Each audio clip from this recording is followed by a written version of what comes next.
Menteri Pekerjaan Umum, Dodi Hanggodo membeberkan kondisi geologi di lokasi sinkhole di Kabupaten Aceh Tengah. Menurutnya, fenomena lubang raksasa ini dipengaruhi oleh pelebaran alur sungai, karakter tanah aluvial berpasir, serta riwayat gempa yang melemahkan struktur tanah. Kombinasi faktor ini membuat tanah mudah tergerus dan runtuh. Diketahui, kini Balai-Balai Teknis Kementerian Pekerjaan Umum telah melakukan penanganan awal di sejumlah titik, termasuk pemasangan patok dan penguatan struktur. Itu dilakukan agar lubang tersebut tidak semakin meluas.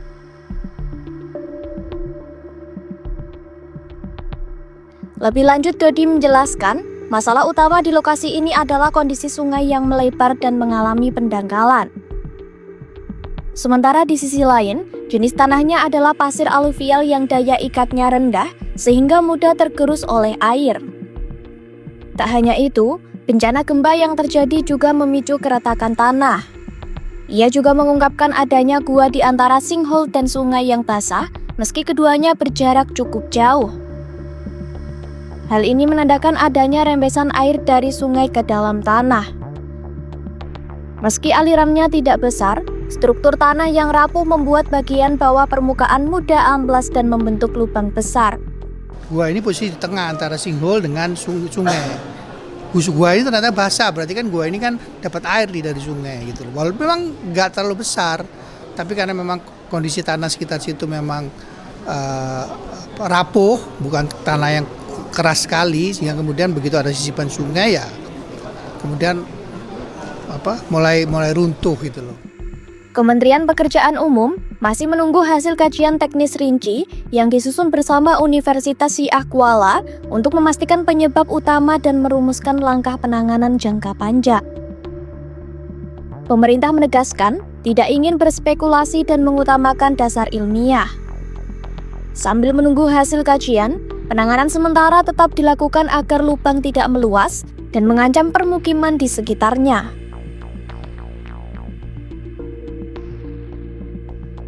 Dodi meminta penanganan tidak hanya berfokus pada titik longsoran, tetapi juga faktor pemicu seperti aliran air dan kondisi geologi.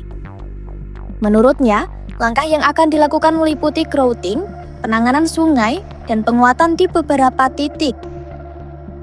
Berdasarkan peninjauan lapangan, kawasan tersebut dinilai belum sepenuhnya aman karena masih terdapat pergerakan air di bawah permukaan. Menanggapi hal itu, pemerintah menargetkan penanganan cepat untuk menghentikan rembesan air dan mencegah keruntuhan lanjutan.